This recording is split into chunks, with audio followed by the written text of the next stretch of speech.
Hello guys, one second most welcome to all of you guys. आज हम लोग study करेंगे simple future tense. It means future indefinite tense के बारे में आज हम लोग स्टडी करेंगे। इट मीन्स डिस्कस करेंगे।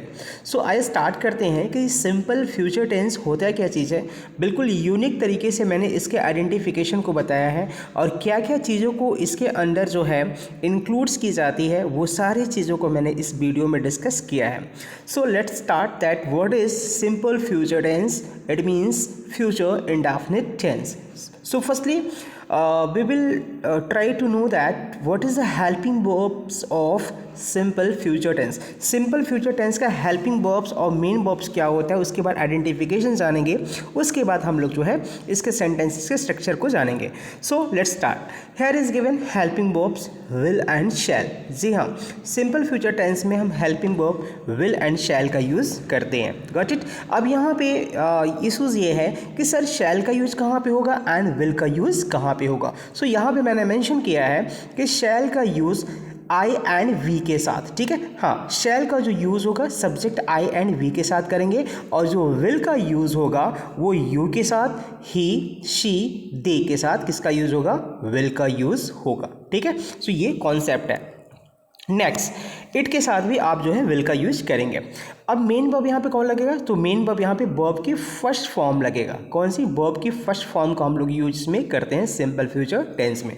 नेक्स्ट हम लोग यहाँ पे आते हैं, इसके आइडेंटिफिकेशन की बात करते हैं कि आइडेंटिफिकेशन इसका क्या होने वाला है। सो आइडेंटिफिकेशन बहुत ही ज़रूरी। जब आइडेंटिफिकेशन आपको आ जाएगा, किसी भी जो है सेंटेंसेस को आइडेंटिफाई करने आ जाएगा, तो डेफिनेटली आप जो है इसका जो स्ट्रक्चर्स है आप जो है सिंपल फ्यूचर में बना सकते हैं, ठीक है, और उसमें एरर भी फाइंड कर सकते हैं। सो फर्स्ट यहाँ पे आइडेंटिफिकेशन गिवन है to denote a future action और इवेंट। मतलब कोई भी जो इवेंट जो या एक्शन जो फ्यूचर में होगा, ठीक है, उसको डिनोट करने के लिए। इट मीन्स जो कार्य फ्यूचर में होगा, ठीक है, कोई भी एक्शन या कोई भी इवेंट जो फ्यूचर में होगा उसको डिनोट करने के लिए हम लोग सिंपल फ्यूचर टेंस का यूज करते हैं। एग्जाम्पल जैसे यहाँ गिवन है कि we shall play cricket tomorrow, ठीक है, मतलब हम कल क्रिकेट खेलेंगे। तो देखिए यहाँ पे जो एक्शन हो रहा है, ठीक है, जो एक्शन हो रहा है, एक्शन यहाँ पे क्या हो रहा है, प्ले का हो रहा है। तो जो एक्शन होगा वो कब होगा, वो फ्यूचर में होगा, ठीक है। तो किसी भी एक्शन को जो है, अगर कोई भी एक्शन या इवेंट फ्यूचर में होगा तो उसको डिनोट करने के लिए हम लोग सिंपल फ्यूचर टेंस का यूज़ करते हैं। नेक्स्ट यहाँ पे आइडेंटिफिकेशन है। तो नेक्स्ट आइडेंटिफिकेशन की बात करें तो यहाँ पे गिवन है to denote the principal clause of a conditional sentence. अब देखिए कंडीशनल सेंटेंस क्या होता है, जिसमें हम लोग कहते हैं शर्त सूचक वाक्य। कंडीशनल, जैसे मैंने बोला कि यदि तुम यहाँ आओगे तो मैं वहाँ जाऊँगा। तो इस केसेस में होता क्या चीज़ है, मोस्टली स्टूडेंट इसको इस तरीके से बोलते हैं, if you will come here then I will go there. ये एब्सोल्यूट इनकरेक्ट हो जाएगा, जबकि होगा क्या यहाँ पे, अगर इफ़ वाला जो क्लॉज है, देखिए ये कंडीशनल है। कंडीशन बता रहा है कि इफ़ यू कम हेयर, मतलब इफ़ वाला जो क्लॉज होगा उसको आपको किस में करना है, उसको आपको सिंपल प्रेजेंट टेंस में लिखना है। और जो दूसरा वाला क्लॉज होगा वो किस में होगा, वो जो है आपका ये सिंपल फ्यूचर में होगा।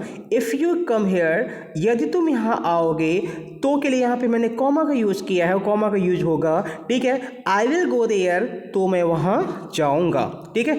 तो किसी भी प्रिंसिपल, आप देखिए जो ये प्रिंसिपल क्लॉज, ये प्रिंसिपल क्लॉज इसमें क्या हुआ, आई शैल गो देयर, ये क्या है, प्रिंसिपल क्लॉज है। इसको हम लोग इंडिपेंडेंट क्लॉज भी कहते हैं।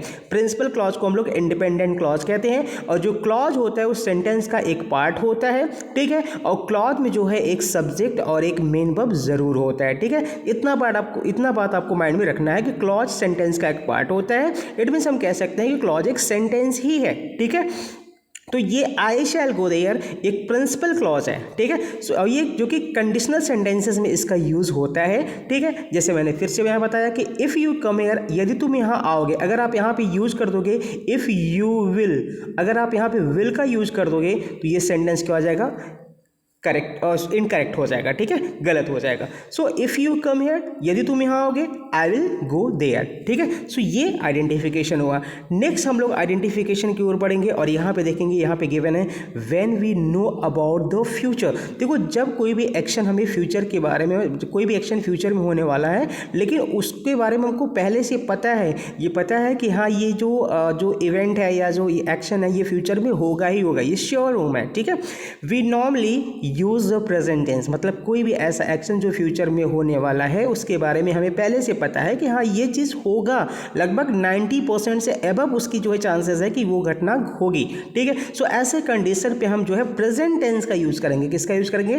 प्रेजेंट टेंस का यूज़ करेंगे। माइंड को बात में रखिएगा, ठीक है, ये बात को माइंड में रखिएगा, सॉरी मैं गलत बोल गया, है ना। सो यहाँ पे गिवन है कि कोई भी घटना जो फ्यूचर में होगा, ठीक है, कोई भी घटना जो फ्यूचर में होगा, तो और ये हमें श्योर है, 90% से ज़्यादा हमें उम्मीद है कि हाँ ये श्योर होगा, ठीक है ना। तो ऐसे जो है घटना को, ऐसे इवेंट को हम लोग प्रेजेंट टेंस में नोट डाउन करते हैं। जैसे यहाँ पे गिवन है कुछ यहाँ पे चीज़ें जैसे नोट करने वाला लायक चीज़ें, जैसे यहाँ गिवन है we use the present simple for something scheduled, मतलब पहले से शेड्यूल्ड है, पहले से डिसाइड है कि ये होगा और 90% से ऊपर उसकी उम्मीद है कि हाँ होना ही है। तो ऐसे इवेंट को, ऐसे एक्शन को हम लोग किस में लिखते हैं? प्रेजेंट टेंस में लिखते हैं। जैसे the holidays start next week. अब देखिए हमें पता है कि अगले सप्ताह हॉलीडे, अगले सप्ताह से हॉलीडे शुरू होगा, ठीक है, हॉलीडे शुरू होगा, ठीक है। तो यहाँ पे देखिए विल हमने नहीं लगाया, यहाँ पे हमने क्या लगाया, इसको मैंने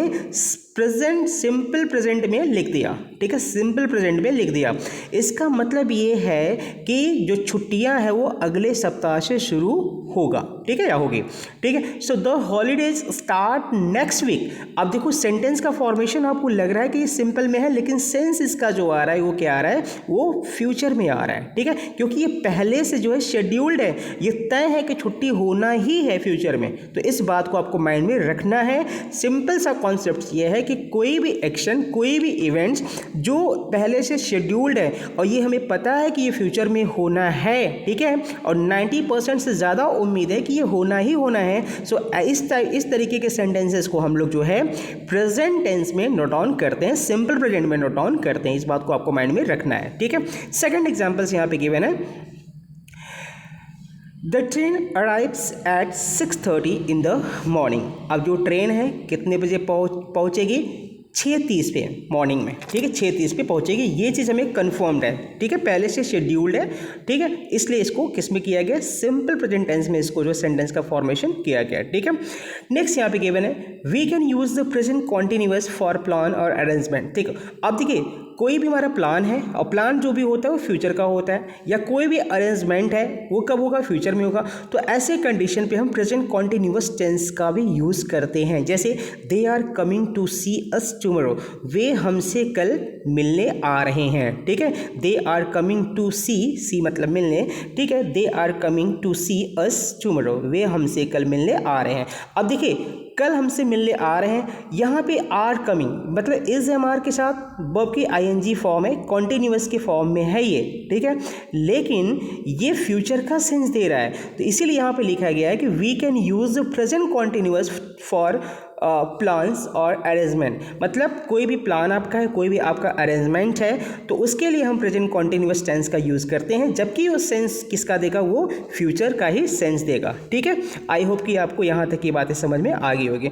नेक्स्ट हम लोग यहाँ पे इसके स्ट्रक्चर की देखेंगे, स्ट्रक्चर को देखेंगे कि स्ट्रक्चर इसके कैसे बनाते हैं। सो अफर्मेटिव सेंटेंस में इसका स्ट्रक्चर कैसे बनेगा, यहाँ पे नोट डाउन है कि सबसे पहले आपको सब्जेक्ट लिखना है और सब्जेक्ट के अकॉर्डिंग आपको विल एंड शैल का यूज करना है, जैसा कि मैंने डिस्कस कर दिया है कि विल कहाँ पे यूज़ होगा एंड शैल कहाँ पे यूज़ होगा। उसके बाद वर्ब की फर्स्ट फॉर्म का यूज़ करना, देन ऑब्जेक्ट का यूज़ करना है, उसके बाद जो है अदर वर्ड्स का यूज़ करना है, देन फुल स्टॉप का यूज़ करना है, ठीक है। एग्जाम्पल जैसे यहाँ पे गिवन है आई शैल गो टू दिल्ली टुमारो, मैं कल दिल्ली जाऊँगा, ठीक है। तो आई यहाँ पे सब्जेक्ट हो गया, शैल क्योंकि आई के साथ शैल लगना है, वर्ब की फर्स्ट फॉर्म यहाँ पे गो हो गया, दिल्ली डेस्टिनेशन कन्फर्म्ड है इसलिए टू लगा यहाँ पे, टुमारो हमारा किस में आ गया? अदर वर्ड्स में आ गया, ठीक है। नेक्स्ट यहाँ पे गिवन है नेगेटिव सेंटेंस। अगर नेगेटिव सेंटेंस आ जाएगा तो कैसे स्ट्रक्चर बनेगा? अफर्मेटिव का जो स्ट्रक्चर है बस उसमें हमको क्या करना है, विल शैल के बाद नॉट का यूज कर देना, बाकी एज इट इज हमको नोट ऑन करना है, ठीक है। So subject will shall not, verb की first form object plus other word, जैसे we shall not go to the market if it rains, ठीक है। हम मार्केट नहीं जाएंगे अगर बारिश होती है या अगर बारिश होगी, ठीक है। इफ वाला देखिए क्लॉज यहाँ पे आ गया, ठीक है। नेक्स्ट यहाँ पे गिवन है इंटरोगेटिव सेंटेंस। इंटरोगेटिव में दो टाइप के इंटरोगेटिव होते हैं, जैसा कि मैंने प्रीवियस वीडियो में डिस्कस भी किया है, ठीक है। अगर क्या से शुरू होने वाले इंटरोगेटिव है तो उसके लिए हम सबसे पहले विल एंड शैल का यूज करेंगे अकॉर्डिंग टू सब्जेक्ट, सब्जेक्ट के अकॉर्डिंग करेंगे, ठीक है ना। उसके बाद वर्ब की फर्स्ट फॉर्म, फिर ऑब्जेक्ट, फिर अदर वर्ड, फिर क्वेश्चन मार्क का यूज करेंगे। जैसे यहाँ पे गिवन है will you go to Delhi tomorrow, क्या तुम कल दिल्ली जाओगे, ठीक है। तो क्या के लिए हमने यहाँ पे विल का यूज किया है। विल क्यों? क्योंकि सब्जेक्ट हमारा यू है। अगर सब्जेक्ट हमारा आई एंड वी होता तो हम शैल का यूज यहाँ पे करते हैं। उसी तरीके से डबल इंटरोगेटिव सेंटेंस है जिसमें सेंटेंस के बीच में जो है क्वेश्चन वर्ड आता है, जैसे कि क्वेश्चन वर्ड आ गया, फिर विल शैल का यूज करना है, सब्जेक्ट वर्ब की फर्स्ट फॉर्म, उसके बाद ऑब्जेक्ट, देन अदर वर्ड, उसके बाद क्वेश्चन मार्क का साइन है। Why will you go there, तुम वहाँ क्यों जाओगे, ठीक है। सो ये डबल इंटरोगेटिव के सेंटेंस का जो है फॉर्मेशन है हुआ, ठीक है। तो आई होप कि आपको यहाँ ये जो है बिल्कुल यूनिक तरीके से मैंने हर एक जो है आइडेंटिफिकेशन को यहाँ पे मेंशन किया है और डिफरेंट टाइप के जो सेंटेंसेस मैंने यहाँ पे लिया है इस टेंस को एक्सप्लेन करने के लिए। आई होप कि आपको यहाँ पे समझ में आ गया होगा। Thank you so much.